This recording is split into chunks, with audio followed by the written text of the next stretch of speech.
I do have an update on additional humanitarian. So as of November 7th, today, approximately 526 trucks carrying humanitarian supplies have entered Gaza through the Rafah crossing, as reported by the UNOCHA. Okay, and then if I could ask about some comments that Netanyahu Sure. made yesterday about who should govern Gaza when fighting is over. He said he thinks Israel, for an indefinite period, will have overall security responsibility. What's your take on those comments? Have you sought any clarification from the Israeli government about what they meant by that? Do you have any concerns? So we, of course, engage with our partners in the Israeli government about a numerous number of things, especially currently as this situation continues to be ongoing. I would refer you to the Prime Minister's office for further elaboration on that particular quote. Our viewpoint is that Palestinians must be at the forefront of these decisions, and Gaza is Palestinian land, and it will remain Palestinian land. And generally speaking, we do not support reoccupation of Gaza, and neither does Israel. Secretary Blinken was fairly clear about that during his travels as well. But it's important to note that at the same time, we agree with Israel that there is no returning to the October 6th status quo.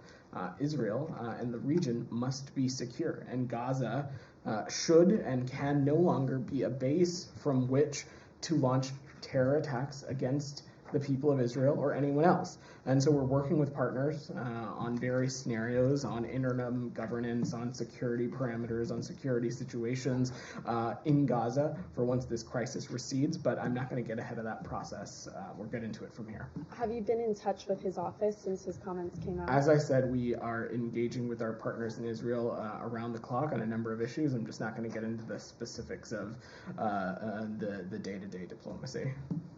Olivia, go ahead. Thank you. Can I follow up on the aid trucks, please? Sure. Because last week, the number of aid trucks getting into Gaza seemed to be increasing every day.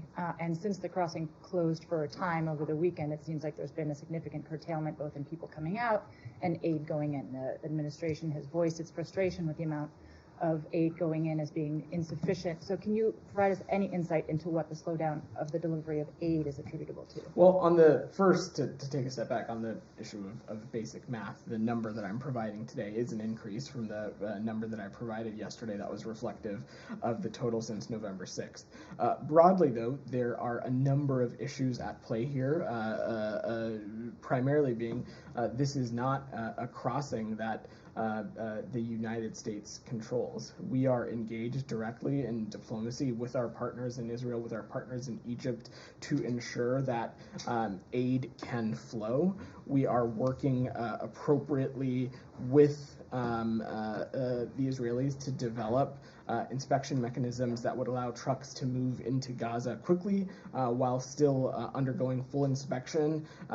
The Secretary raised this during his visit. This is an area that also has been rattled with blackouts and other instances that have made both the entrance of aid and for the voluntary departure of civilians to at some instances be slower than not just the United States, but anybody would want in this circumstance. But that is exactly why Special Envoy Satterfield is in the region, engaging in diplomacy, working with the Israelis and the Egyptians on this to ensure that humanitarian aid can get into Gaza, and simultaneously we are working around the clock on the consular piece of this so that American citizens and their family members and legal permanent residents who choose to depart are able to do so in an appropriate manner.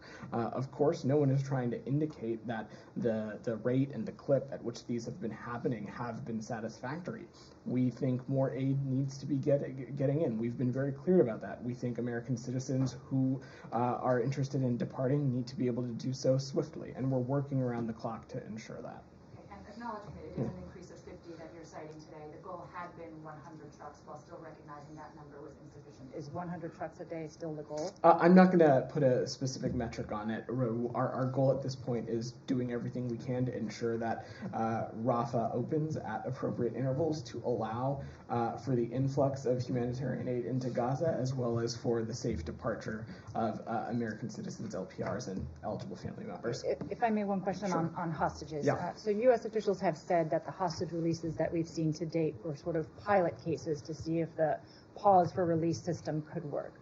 Are we to take from the fact that no additional hostages since that initial release have been made to as an indication that that system doesn't work and won't pave the way for the release of additional hostages? I'm not going to get into the specifics of diplomacy beyond saying that the release of hostages has, of course, been a key and evergreen goal of ours since October 7th. The Secretary has been incredibly clear about that, not just with his Israeli counterparts, but also any country in the region who may have a relationship with Hamas or who may have influence over Hamas, and has been sending a very clear message that all these hostages need to be released. It's exactly why this administration has been clear-eyed about its call for a humanitarian pause, so conditions can be created that could potentially lead to additional hostage releases, that could potentially lead to an influx of additional humanitarian aid as well. So this is something that we're continuing to pursue. And just quickly, is there an update on the hostage negotiations that have been ongoing? I don't have any updates. Okay. I have at this one time. more on the reaction within this building, if you'd like to go around. Yeah, why don't I can come back to you. That's great.